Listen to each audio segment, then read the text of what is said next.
Hello बच्चों, कैसे हैं आप सभी। उम्मीद है आप सभी घर पर ठीक होंगे और थोड़ा बहुत पढ़ भी रहे होंगे।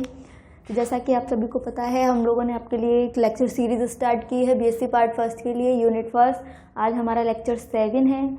लास्ट वीडियोज़ में हमने देखा था कि आयनिक स्ट्रक्चर कैसे कैसे होते हैं। तो हमने कुछ आयनिक स्ट्रक्चर की स्टडी की थी, कुछ आयनिक स्ट्रक्चर देखे थे कि वो किस प्रकार के होते हैं। आज हम देखेंगे क्रिस्टल में किस प्रकार से दोष उत्पन्न होते हैं। जब इस चैप्टर की शुरुआत हुई थी तब हमने बोला था कि जो आयनिक क्रिस्टल होते हैं, जो आयनिक ठोस होते हैं, उनमें आयंस अगर हम नॉर्मल टेम्परेचर पर देखें तो क्या होता है, परम शून्य ताप, नॉर्मल टेम्परेचर नहीं, परम शून्य ताप पर देखें तो जो आयंस होते हैं वो अपनी अपनी जगह फिक्स होते हैं। यानी धनायन चारों तरफ से ऋण आयनों से घिरा रहता है, ऋण आयन चारों तरफ से धन आयनों से घिरा रहता है। तो इस तरह की जो व्यवस्था होती है वो परफेक्ट होती है। ठीक है, परफेक्ट व्यवस्था बोलते हैं, उसमें कोई कमी नहीं है। तो इस वजह से हमने देखा भी था कि जो हमारे आयनिक यौगिक होते हैं वहाँ पर कोई ना तो मुक्त आयन है ना ही मुक्त इलेक्ट्रॉन है, जिसकी वजह से वो विद्युत का चालन नहीं करते। लेकिन जैसे जैसे हम टेम्परेचर बढ़ाते हैं तो क्या होता है, जो आयंस हैं उनकी काइनेटिक एनर्जी बढ़ती है। जैसे जैसे टेम्परेचर बढ़ाएंगे आयंस की काइनेटिक एनर्जी बढ़ती है। तो क्या होता है कि कुछ आयंस क्या करते हैं, अपनी जगह छोड़कर या तो क्रिस्टल को बाहर निकल जाते हैं, क्रिस्टल से बिल्कुल बाहर निकल जाते हैं,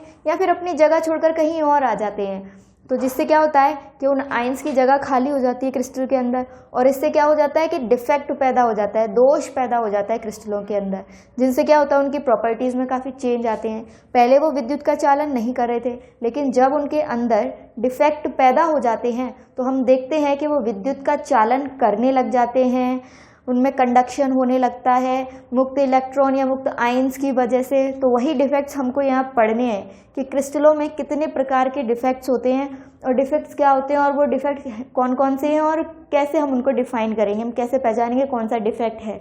तो देखते हैं। तो आज का जो हमारा टॉपिक है वो है डिफेक्ट्स, दोष। यहाँ पे पूरा लिखूं किसमें डिफेक्ट है, क्रिस्टल डिफेक्ट्स पढ़ेंगे हम।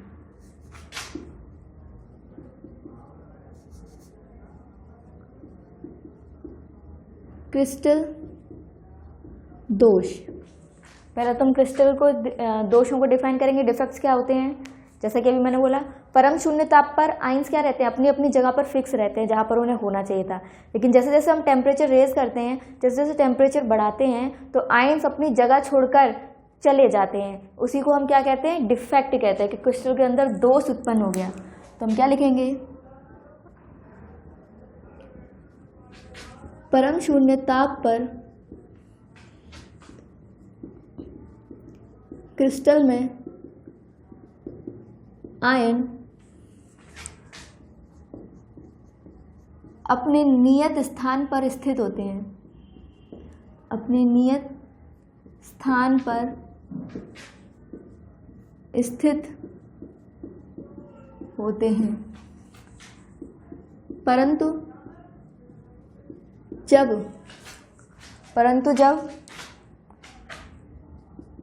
जब टेम्परेचर यानी ताप बढ़ाया जाता है तो कुछ आयन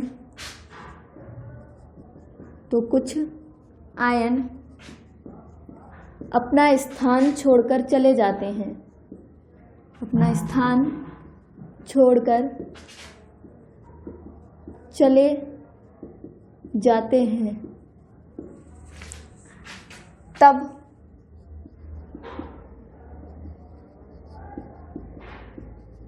क्रिस्टल में विकार या जिसे हम बोलते हैं दोष उत्पन्न हो जाते हैं।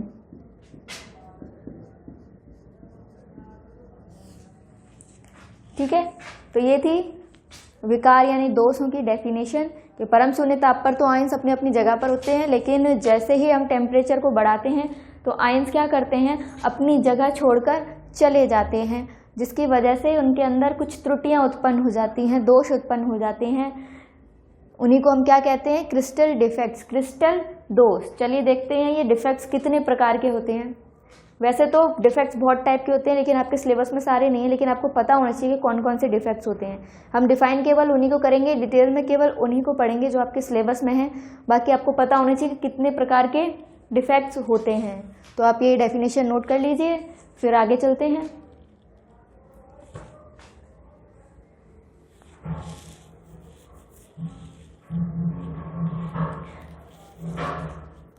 चलिए तो आगे चलते हैं, फिर देखते हैं डिफेक्ट कितने प्रकार के होते हैं। मैं ये मिटा दूंगी।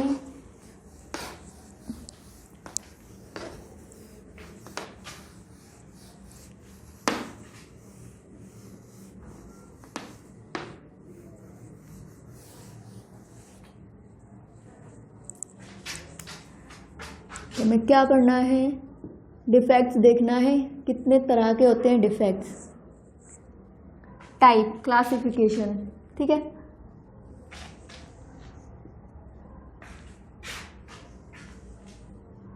नॉर्मली जो डिफेक्ट होते हैं वो 4 प्रकार के होते हैं। सबसे पहला होता है पॉइंट डिफेक्ट, जिसे बोलते हैं हम पॉइंट यानी बिंदु दोष। जैसा कि नाम से ही पता चल रहा होगा, पॉइंट डिफेक्ट, बिंदु दोष। यानी कि जो क्रिस्टल है, हमने देखा था आयंस क्या होते हैं, स्फीयर के रूप में होते हैं, ठोस गोलों के रूप में होते हैं। तो क्या होगा कि किसी एक पॉइंट से कोई एक आयन चला जाएगा, यानी किसी एक बिंदु से आयन अपनी जगह छोड़कर चला जाएगा। तो इस तरह के जो विकार होंगे उनको हम क्या कहेंगे, पॉइंट डिफेक्ट, ठीक है। दूसरे होते हैं लाइन डिफेक्ट्स, रेखीय दोष या रेखा दोष।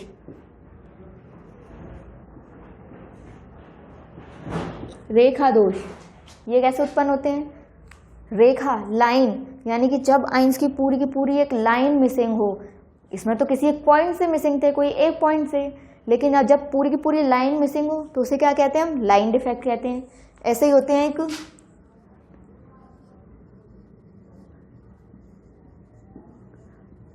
सरफेस डिफेक्ट, जिन्हें बोलते हैं हम सतह दोष।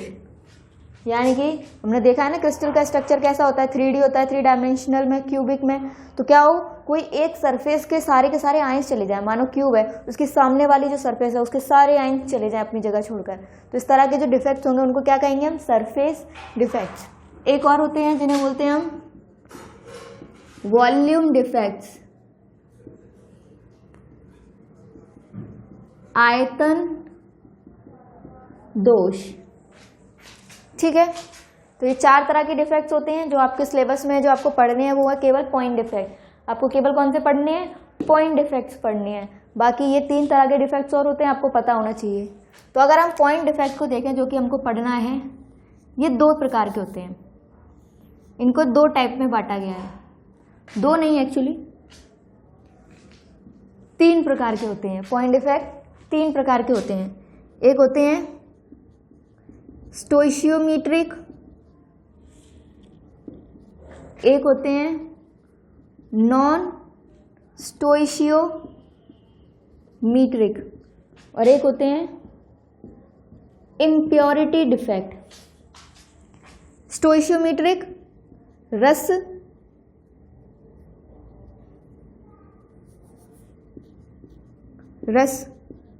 समीकरण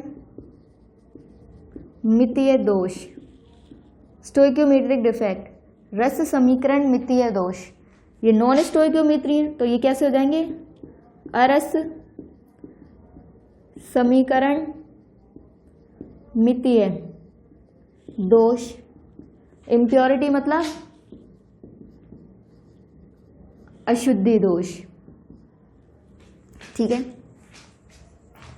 अब ये भी अलग अलग टाइप्स में डिवाइडेड है, लेकिन उससे पहले हम यहां देखेंगे लाइन डिफेक्ट भी 2 तरह के होते हैं। लाइन डिफेक्ट भी 2 तरह के होते हैं, 2 टाइप का होता है। एक होता है एज डिसलोकेशन,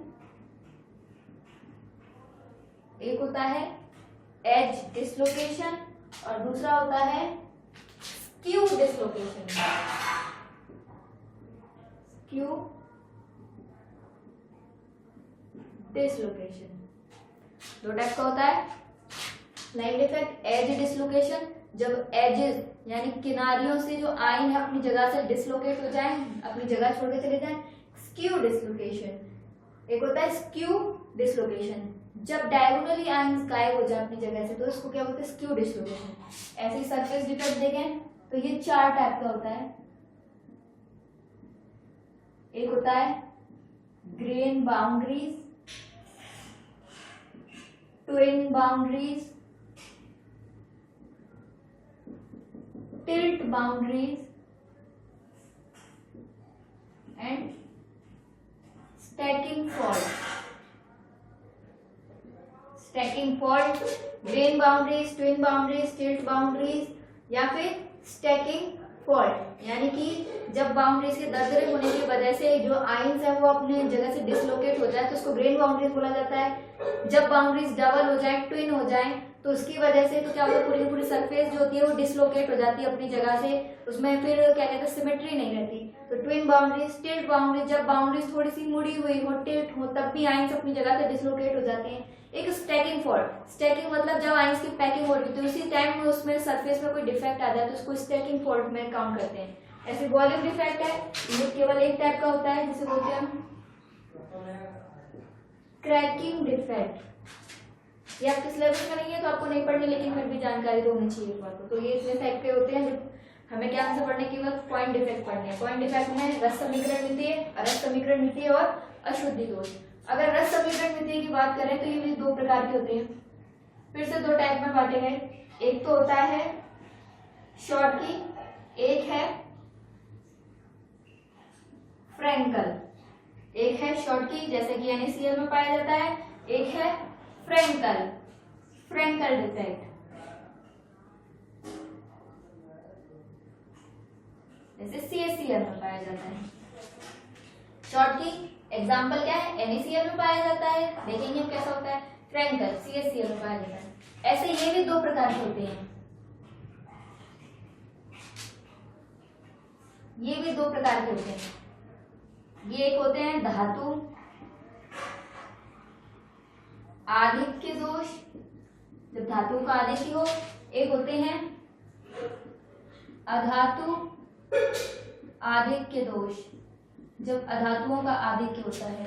एक होते हैं धातु आधिक्य दोष, एक होते हैं अधातु आधिक्य दोष। ये जो धातु आधिक्य दोष है ये भी फर्दर 2 तरीके से उत्पन्न होता है। ये भी कितने तरीके से उत्पन्न होता है? 2 तरीके से, यानी 2 तरीके का होता है।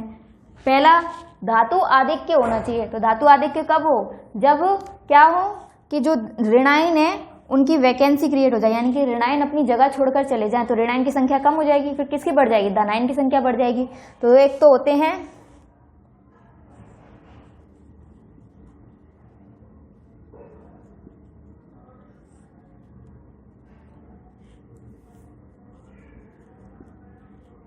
एन आयोनिक वैकेंसी, किसकी वजह से? एक तो होते हैं एनायनिक वैकेंसी की वजह से। जब क्या क्रिएट हो जाए? एनायनिक वैकेंसी की वजह से, यानी कि जब ऋणायन रिक्तिका के कारण, जब ऋणायन रिक्तिका बन जाती है, यानी कि ऋणायन अपनी जगह छोड़कर चला जाता है। दूसरे होते हैं अंतराकाशी धनायन, यानी कि कोई एक धनायन बाहर से आ जाए इंटरस्टिशियल स्पेसेस में, अंतराकाशी धनायन। ऐसे ही अधातु आधिक्य दोष भी 2 प्रकार के होते हैं। अधातु आधिक्य दोष भी 2 प्रकार के होते हैं। कौन कौन से 2 प्रकार के होते हैं? अधातु आधिक्य, जब अधातु यानी कि जो ऋणायन है उसका आधिक्य हो। कब होगा? जब धनायन अपनी जगह छोड़कर चला जाए, यानी कि ये किसके कारण होता है? ये होता है धनायनिक रिक्तिकाओं के कारण। ये होता है धनायनिक रिक्तिकाओं के कारण। और एक होता है अंतराकाशी ऋणायन, जब ऋणायन कहाँ पर हो? अंतराकाशी स्थानों पर हो। तो ये है पॉइंट डिफेक्ट जिनको हमें पढ़ना है। स्टोइकोमेट्रिक भी पढ़नी है, नॉन स्टोइकोमेट्रिक पढ़नी है, अशुद्धि दोष पढ़ने हैं। स्टोइकोमेट्रिक में 2 तरह के होते हैं, एक शॉर्टकी, एक फ्रैंकल। दिख नहीं रहा होगा, यहाँ लिख देती हूँ। एग्जाम्पल क्या है इसका, CSCl इसका एग्जाम्पल है। ऐसे ही आरस समीकरण नीति है, दो होते हैं, धातु आधिक्य, अधातु आधिक्य। फिर धातु आधिक्य भी दो तरीके से उत्पन्न होते हैं और अधातु आधिक्य भी दो तरीके से उत्पन्न होते हैं। ठीक है, ऐसे ही अशुद्धि दोष भी दो तरीके के होते हैं, अशुद्धि दोष भी दो तरीके के होते हैं। कौन कौन से बता सकते हैं? एक तो होता है क्या कहते हैं, आयनिक अशुद्धियों के कारण, जब यानी कि आयनिक क्रिस्टल बनते हैं उसमें। और दूसरा क्या होता है, कोवैलेंट यानी उदासीन परमाणु के कारण। तो दो तरह के होते हैं ये भी, एक तो दो तरह के होते हैं, एक तो होते हैं आयन के कारण, दूसरे होते हैं उदासीन परमाणु के कारण। एक होते हैं आयन के कारण, दूसरे होते हैं उदासीन परमाणु के कारण। अब इन सभी तरह के पॉइंट डिफेक्ट को हम पढ़ेंगे, बाकी ये 3 डिफेक्ट्स हैं इनको हम नहीं पढ़ेंगे। ठीक है, तो आप नोट कर लीजिए, फिर बारी बारी से इन सभी डिफेक्ट्स को पढ़ते हैं।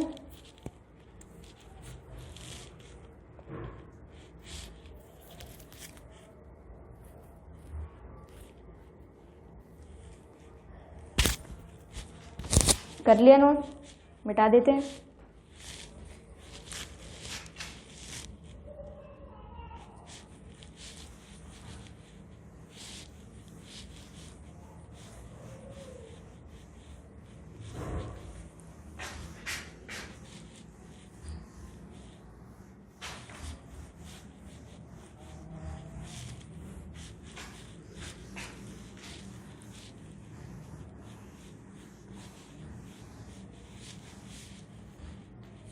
तो शुरुआत करेंगे सबसे पहले हम बिंदु दोषों से, पॉइंट डिफेक्ट से। बिंदु दोष यही पढ़ने हैं हमको। पॉइंट डिफेक्ट्स नाम से ही पता चल रहा होगा, जब आयन किसी बिंदु से क्या करते हैं, जब आयन किसी, दिख रहा है, बिंदु दोष पॉइंट डिफेक्ट, जब क्या हो, जब क्रिस्टल जालक में, जब क्रिस्टल जालक में, या फिर जब हटा दो, क्रिस्टल जालक में किसी बिंदु से आयन के विचलन, किसी बिंदु से आयन के विचलन के कारण उत्पन्न दोष बिंदु दोष, पॉइंट डिफेक्ट्स।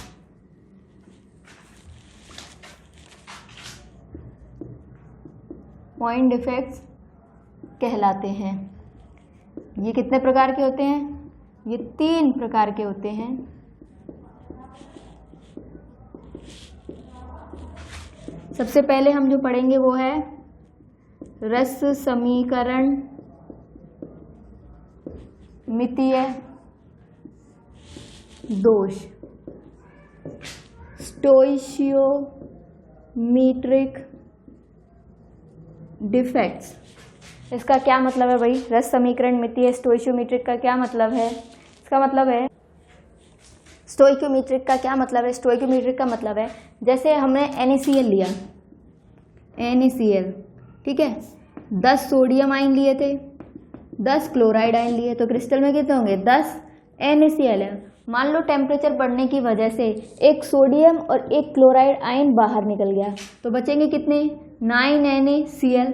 अभी भी फॉर्मूला क्या था? जब 10 थी तब भी फॉर्मूला क्या था? NaCl, रासायनिक फॉर्मूला सेम था। और अब जब 9 रह गए तब भी रासायनिक फॉर्मूला क्या है? NaCl। तो इस तरह के जो दोष होते हैं जिसमें क्या कहते हैं, आयनों के निकलने के बाद या विचलन के बाद भी रासायनिक फॉर्मूले में यानी रासायनिक सूत्र में कोई चेंज नहीं होता, उन्हें हम रस समीकरण मितीय दोष कहते हैं। तो इसे हम क्या दिखाएंगे, डिफाइन कैसे करेंगे? इसे हम डिफाइन करेंगे कि इस प्रकार के दोष में, इस प्रकार के दोष में धनायन व ऋणायन का अनुपात वही रहता है जो कि उनके रासायनिक सूत्र में होता है। जैसा कि अभी मैंने कहा, जैसे मैंने 10 सोडियम आयन लिए, 10 क्लोराइड आयन लिए, तो क्या बने 10 NaCl। दोनों आयनों की अगर हम रेशियो निकालें तो क्या है 1:1। सोडियम भी 1:1 में है, यानी सोडियम और क्लोरीन दोनों ही क्या है, क्लोराइड 1:1 में है, यानी पर यूनिट सेल कितने 1:1 आयन है। अब इसमें से एक एक आयन अपनी जगह छोड़कर निकल गया, तो बचे कितने 9 NaCl। अब भी रेशियो क्या रहा 1:1, यानी कि आयन अपनी जगह छोड़कर गए हैं, उसकी वजह से क्रिस्टल में डिफेक्ट तो उत्पन्न हुआ, लेकिन उसका रासायनिक सूत्र चेंज नहीं है, उसमें आयनों का अनुपात चेंज नहीं हुआ। तो इस तरह के जो दोष होते हैं उन्हें क्या कहते हैं, हम उन्हें कहते हैं हम रस समीकरण मितीय दोष। तो ये भी कितने प्रकार के होते हैं हमने देखा, ये भी क्या होते हैं, ये 2 प्रकार के होते हैं। कौन कौन से, सबसे पहला है शॉटकी। देखेंगे शॉटकी डिफेक्ट कहाँ कहाँ पाया जाता है, किन किन क्रिस्टलों में पाया जाता है।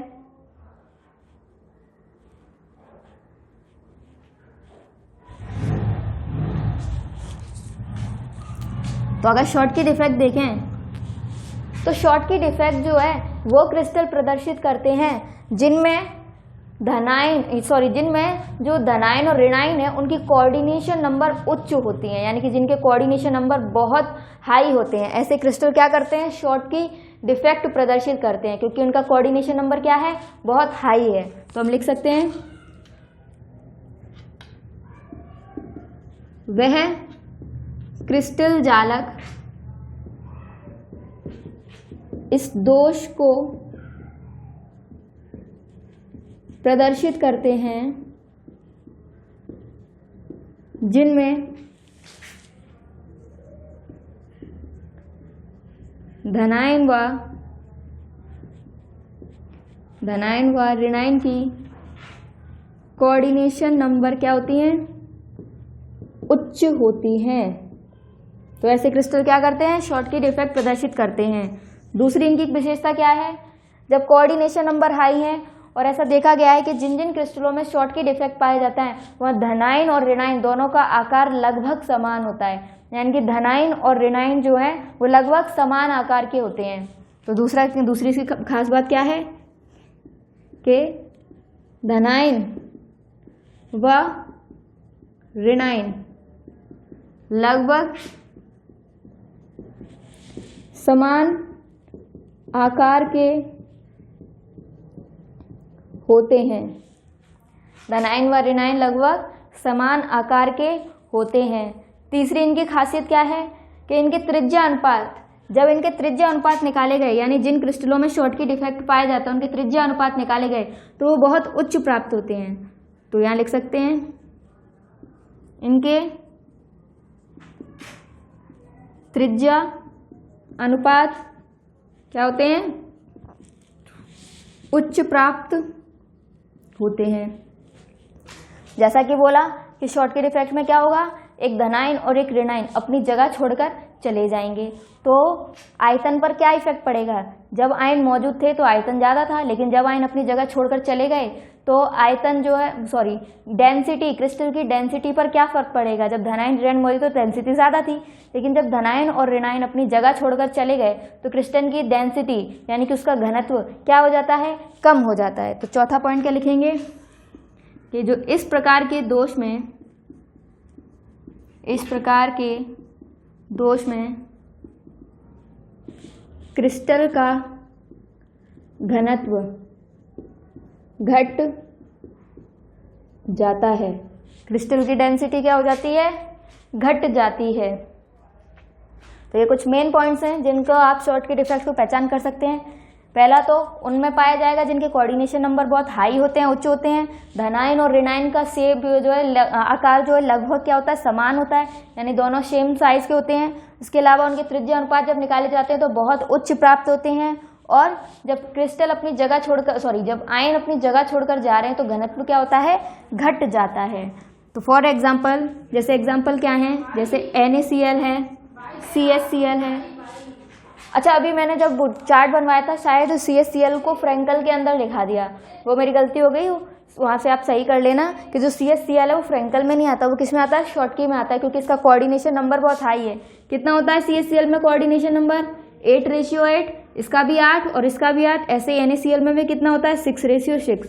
यानी कि ये ऐसे क्रिस्टल हैं जिनके कोऑर्डिनेशन नंबर बहुत हाई हैं। और अगर धनायन और ऋणायन का आकार देखा जाए तो सोडियम और क्लोराइड आयन लगभग समान आकार के होते हैं, सीजियम और क्लोराइड आयन लगभग समान आकार के होते हैं। इसलिए इन क्रिस्टलों में क्या पाया जाता है, शॉर्टकी डिफेक्ट पाया जाता है। दिखाएं, पहले आप इसे नोट कर लीजिए, फिर हम दिखाते हैं कैसे होता है इस प्रकार का डिफेक्ट।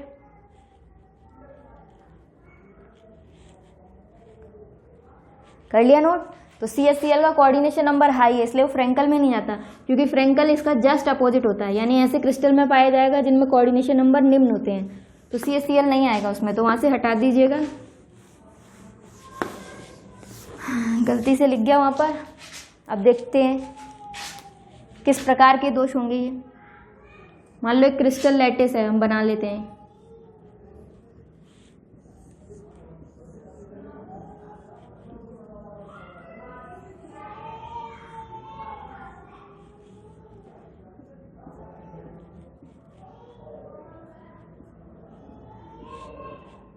ये क्या है, ये हमारा एक क्रिस्टल लैटिस है NaCl का। तो क्या होगा, एक Na आयन होगा, Cl आयन होगा, सोडियम आयन, क्लोराइड आयन,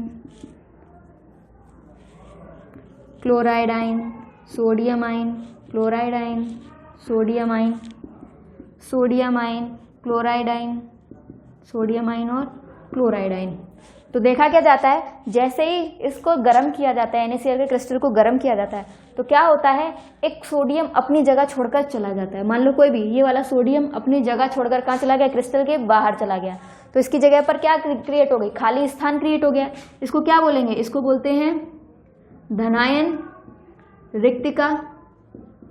धनायन रिक्तिका क्यों, क्योंकि यहाँ पर पहले धनायन था, अपनी जगह छोड़कर चला गया, तो एक तो धनायन रिक्तिका बन गई। ठीक है, अब देखें तो सोडियम आयन कम हो गया, यानी धनावेश कम हो गया, और ऋणावेश क्या हो गया, बढ़ गया।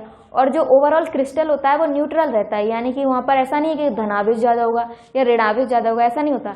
न्यूट्रल रहना चाहिए, यानी जितना धनावेश है उतना ही ऋणावेश है। तो क्या होता है, जैसे सोडियम आयन बाहर जाता है, एक क्लोराइड आयन भी क्या करता है, अपनी जगह छोड़कर बाहर चला जाता है। कोई भी क्लोराइड आयन अपनी, एक सोडियम आयन निकल गया, एक क्लोराइड आयन निकल गया, क्लोराइड आयन निकल गया तो इसे क्या बोलते हैं, इसे बोलते हैं ऋणायनिक रिक्तिका।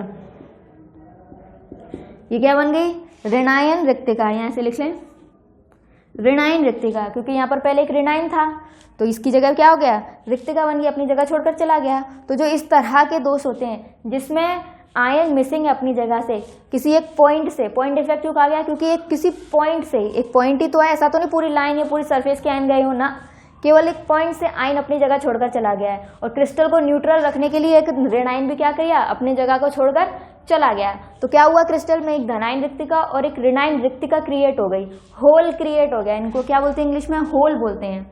तो क्या होगा, फिर क्या होगा, देखें तो डेंसिटी में क्या इफेक्ट पड़ा, जो क्रिस्टल की डेंसिटी थी वो क्या हो गई, आयन अपनी जगह छोड़कर चले गए, बाहर चले गए, तो डेंसिटी क्या हो जाती है, घट जाती है, डिक्रीज हो जाती है। अब क्या होगा, अब इसमें चालन कैसे होगा, विद्युत का चालन, दोष तो उत्पन्न हो गया, अब चालकता किस प्रकार से आएगी। तो क्या होगा, ये खाली जगह है, इस जगह को भरने के लिए क्लोराइड इस जगह पर आएगा, तो ये रिक्तिका कहाँ जाएगी, इस यहाँ पर आ जाएगी। फिर क्या होगा, इसे भरने के लिए सोडियम आयन अपनी जगह चेंज करेगा, तो यहाँ पर रिक्तिका आ जाएगी। यानी कि ये जो रिक्तिका है पूरे क्रिस्टल में इस तरीके से घूमती रहेगी और आयन भी अपनी जगह बदलते रहेंगे, जिससे क्या होगा कि जो इन रिक्तिकाओं की वजह से और आयनों के मोशन की वजह से ये किसका, विद्युत का चालन करने लग जाते हैं। तो इस प्रकार के जो दोष होते हैं उन्हें हम क्या कहते हैं, शॉर्टकी डिफेक्ट। तो ये थे हमारे शॉर्टकी डिफेक्ट। अब देखते हैं फ्रेंकल डिफेक्ट्स क्या होते हैं, दूसरे टाइप के देखते हैं। शॉर्टकी देख लिए, अब फ्रेंकल देखेंगे।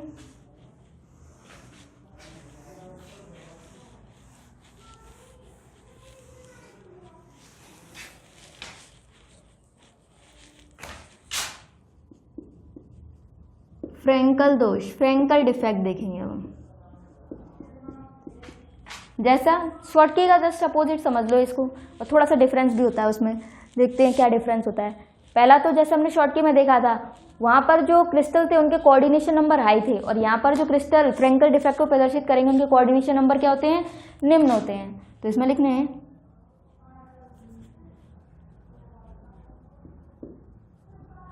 इस प्रकार के दोष उन क्रिस्टल जालकों द्वारा प्रदर्शित होते हैं, उन क्रिस्टल जालकों द्वारा प्रदर्शित होते हैं जिनमें धनायन तथा ऋणायन का कोऑर्डिनेशन नंबर कैसा होता है, निम्न होता है। वहाँ पर उच्च था, यहाँ पर निम्न होता है।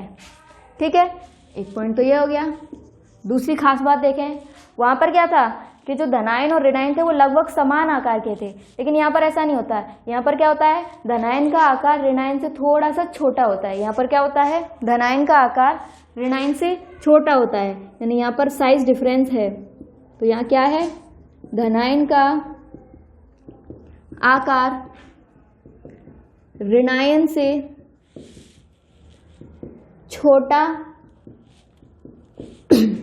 होता है, यानी कि जहाँ पर फ्रेंकल डिफेक्ट पाया जाएगा वहाँ पर साइज डिफरेंस भी होता है। धनायन और ऋणायन के साइज में डिफरेंस होता है। धनायन छोटे आकार का होता है, ऋणायन जो है वो बड़े आकार का होता है। अगर इनका त्रिज्या अनुपात देखें, वहाँ पर उच्च प्राप्त होते थे तो यहाँ पर निम्न प्राप्त होंगे। तो इनके त्रिज्या अनुपात निम्न प्राप्त होते हैं। इनके त्रिज्या अनुपात कैसे प्राप्त होते हैं, निम्न, लोअर प्राप्त होते हैं। चौथा, वहां पर क्या हुआ था, शॉर्ट के डिफेक्ट में क्या था, एक धनायन, जैसे क्रिस्टल को गर्म किया जाता है तो एक धनायन क्या अपनी जगह छोड़कर चला जाता है, जिसकी वजह से धनायनिक रिक्तिका आ जाती है। फिर क्या होता है, क्रिस्टल जो हमारा ओवरऑल लैटिस है वो न्यूट्रल होना चाहिए, तो ऋणायन भी क्या करता है, अपनी एक जगह छोड़कर चला जाता है, तो जिससे क्या होता है, क्रिस्टल ओवरऑल न्यूट्रल हो जाता है ना। लेकिन यहाँ पर क्या होता है, इस प्रकार के दोष में धनायन जो है साइज डिफरेंस है, धनायन का साइज छोटा है, ऋणायन का साइज क्या है, बड़ा है। तो क्या करता है, धनायन अपनी जगह से तो हट जाता है लेकिन क्रिस्टल के बाहर नहीं जाता। शॉर्ट की में क्या हो रहा था, बिल्कुल बाहर जा रहा था क्रिस्टल से, और यहाँ पर धनायन क्या करेगा, अपनी पॉइंट से हटेगा, जगह से हटेगा और दूसरी जगह पहुंच जाएगा। कहाँ, अंतराकाशीय स्थान, जो हमने देखा था आयंस के बीच में कुछ कुछ खाली जगह बनी हुई थी, तो धनायन क्या करेगा, अपने पॉइंट से हटकर कहाँ चला जाएगा, अंतराकाशीय स्थानों में चला जाएगा, लेकिन रहेगा क्रिस्टल के अंदर ही। तो इस तरह के जो दोष होते हैं उनको क्या कहते हैं, उनको कहते हैं हम फ्रेंकल डिफेक्ट। क्या कहते हैं हम, फ्रेंकल डिफेक्ट। तो अगर आयन अपनी जगह छोड़कर तो गया है लेकिन क्रिस्टल से बाहर गया ही नहीं, तो घनत्व पर क्या इफेक्ट पड़ेगा, कोई इफेक्ट नहीं पड़ेगा, यानी कि घनत्व क्या है, घनत्व में कोई परिवर्तन नहीं होता है। तो ये डिफरेंस है यहाँ पर शॉर्ट की और फ्रेंकल में, घनत्व में परिवर्तन नहीं होता है, यानी कि घनत्व जो पहले थे क्रिस्टल के वही डिफेक्ट के बाद भी रहेंगे, क्योंकि आयन बाहर थोड़ी गया है क्रिस्टल से, है तो क्रिस्टल के अंदर ही, बस उसने क्या किया है, अपनी जगह को चेंज कर लिया है। तो इस तरह के जो डिफेक्ट होते हैं उनको क्या कहते हैं, हम फ्रेंकल डिफेक्ट कहते हैं। जैसे बनाएं, अगर हम आयन बनाकर दिखाएं आपको तो कैसे दिखाएंगे हम,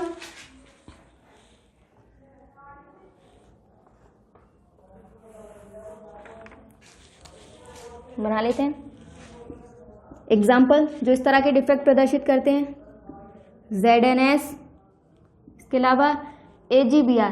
अच्छा, AgBr एक एक्सेप्शन है, आप देखोगे AgBr जो है, आप जब आप फ्रेंकल डिफेक्ट पढ़ोगे तो फ्रेंकल डिफेक्ट में भी AgBr आता है, जब आप शॉर्ट के डिफेक्ट पढ़ोगे तो उसमें भी AgBr आता है, यानी कि AgBr के अंदर फ्रेंकल डिफेक्ट भी पाया जाता है और शॉर्ट की डिफेक्ट भी पाया जाता है। ऐसा क्यों है, ऐसा हम बाद में बताएंगे।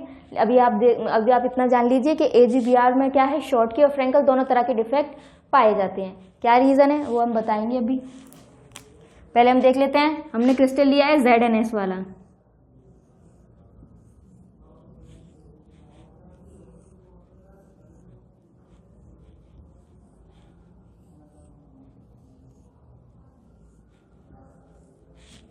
दिख रहा है ना,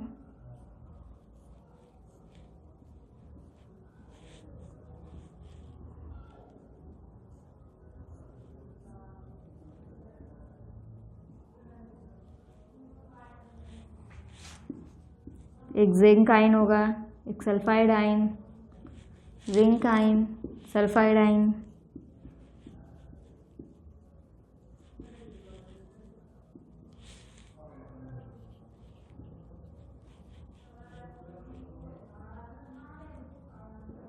तो यहाँ पर क्या होगा, क्योंकि जिंक का आयन सल्फाइड से क्या होता है, सॉरी जिंक का जो आकार है, जिंक आयन Zn2+ आयन, इसका साइज जो है वो छोटा होता है, सल्फाइड का साइज जो है बड़ा होता है। तो ये जो खाली जगह दिख रही है इनको बोला जाता है अंतराकाशी स्थान। क्या बोला जाता है इनको? अंतराकाशी स्थान, इंटरस्टिशियल स्पेस, खाली स्थान। तो क्या होता है, क्योंकि धनायन का साइज छोटा है तो वो आसानी से क्या करता है, अपनी जगह छोड़कर कहाँ आ जाता है, इन अंतराकाशी स्थानों पर आ जाता है। लेकिन जो ऋणायन है उसका साइज बड़ा है, ये जो वॉइड होती हैं ये छोटे साइज की होती हैं, तो इनमें ऋणायन नहीं आ सकता। इसलिए ऋणायन तो अपनी जगह पर ही रहता है, लेकिन धनायन क्या करता है, अपनी जगह छोड़कर कहाँ आ जाता है, इंटरस्टिशियल स्थानों में आ जाता है। तो इसकी जगह क्या हो गई, एक धनायनिक वैकेंसी क्रिएट हो गई। तो क्या होगा, सल्फाइड आयन यहाँ आ जाएगा, तो इसकी जगह पर वैकेंसी आ जाएगी। तो जिंक आयन मूव करेगा, उसकी जगह पर वैकेंसी आ जाएगी। और इस तरह से ये जो होल है पूरे क्रिस्टल में घूमता रहेगा, जिसकी वजह से विद्युत का चालन होता रहेगा। अगर क्रिस्टल को देखें तो कोई भी आयन अपनी जगह छोड़कर गया है, लेकिन क्रिस्टल से बाहर नहीं गया है। तो यानी कि धनायन और जो क्रिस्टल है अभी भी पूरा सा क्या है, न्यूट्रल है। तो ओवरऑल जो हमारा क्रिस्टल है वो क्या रहना चाहिए, न्यूट्रल रहना चाहिए। तो अभी भी हमारा जो क्रिस्टल है क्या है, न्यूट्रल है। जितने धनायन है उतने ही ऋण आयन है। डेंसिटी की बात करें तो क्रिस्टल के अंदर ही तो है आयन, बाहर तो नहीं गया, तो डेंसिटी पर कोई इफेक्ट नहीं पड़ेगा, यानी कि डेंसिटी रिमेन्स कांस्टेंट। डेंसिटी क्या रहेगी,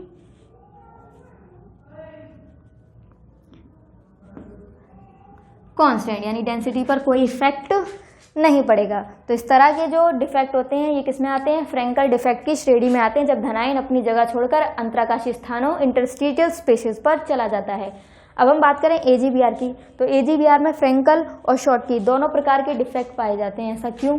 ऐसा इसलिए क्योंकि AGBR में अगर हम देखा जाए तो कोऑर्डिनेशन नंबर जो होता है वो बहुत हाई होता है। अगर कोऑर्डिनेशन नंबर हाई है तो कौन सा डिफेक्ट करेंगे, कौन सा बताया था जिसमें कोऑर्डिनेशन नंबर हाई होता है, शॉटकी डिफेक्ट, ठीक है। लेकिन अगर साइज डिफरेंस देखा जाए तो Ag का साइज छोटा होता है और ब्रोमाइड आयन का साइज बड़ा होता है। तो यहाँ पर कोऑर्डिनेशन नंबर भी है, एक कोऑर्डिनेशन नंबर वाला फैक्टर है जो कि हाई है, जिसकी वजह से क्या होंगे, शॉटकी डिफेक्ट होंगे। कोऑर्डिनेशन नंबर हाई है, उच्च है, तो उसकी वजह से कौन से डिफेक्ट उत्पन्न होते हैं, शॉटकी डिफेक्ट। तो इसमें शॉटकी डिफेक्ट भी पाया जाएगा। साइज डिफरेंस देखा जाए तो वो भी यहाँ पर मौजूद है। यहाँ पर Ag का साइज छोटा होता है, Br का साइज बड़ा होता है। तो ये क्या कर सकता है, Ag अपनी जगह छोड़कर अंतराकाशी स्थानों पर भी जा सकता है, यानी कि फ्रेंकल डिफेक्ट भी प्रदर्शित कर सकता है। तो ये जो AGBR है इसमें दोनों तरह के डिफेक्ट्स पाए जाते हैं, तो इसीलिए इसको दोनों तरह के डिफेक्टों में रखा गया है। ये थे हमारे रस समीकरण मितीय दोष, शॉटकी और फ्रेंकल।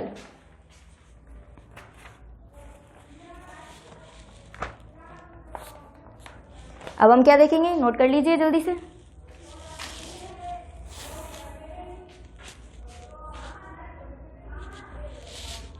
कर लिया नोट, कर लिया, मिटा देते हैं। ये तो थे रस समीकरण मितीय दोष। अब हम देखेंगे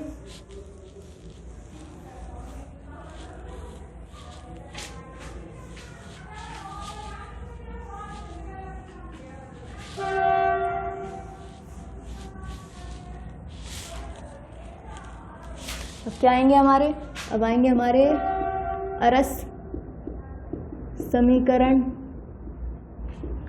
मितीय दोष,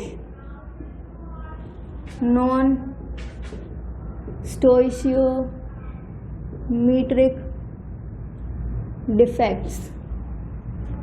जैसे स्टोइकियोमीट्रिक में क्या था, रस समीकरण मितीय में क्या था कि धनायन और ऋणायन जब निकल जाते हैं, अपनी जगह छोड़कर चले जाते हैं, तब भी जो उनका रासायनिक सूत्र है, जो अनुपात रहता है, वही अनुपात डिफेक्ट होने के बाद भी रहता है, यानी कि वहाँ पर रासायनिक सूत्र में कोई परिवर्तन नहीं होता। जबकि यहाँ पर क्या होगा, ये अरस समीकरण मितीय है, यानी कि जब डिफेक्ट पैदा हो जाएगा तो धनायन और ऋणायन का जो अनुपात है वो उनके रासायनिक सूत्र से क्या होगा, भिन्न होगा। तो हम लिख सकते हैं, डेफिनेशन लिखें तो इसकी क्या लिखेंगे,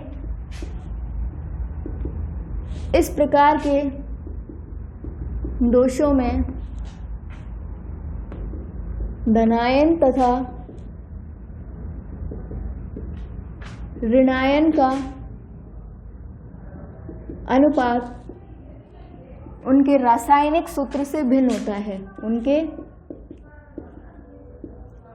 रासायनिक सूत्र से भिन्न होता है। ठीक है, जैसा कि हमने देखा था ये भी कितने प्रकार के होते हैं, ये 2 प्रकार के होते हैं।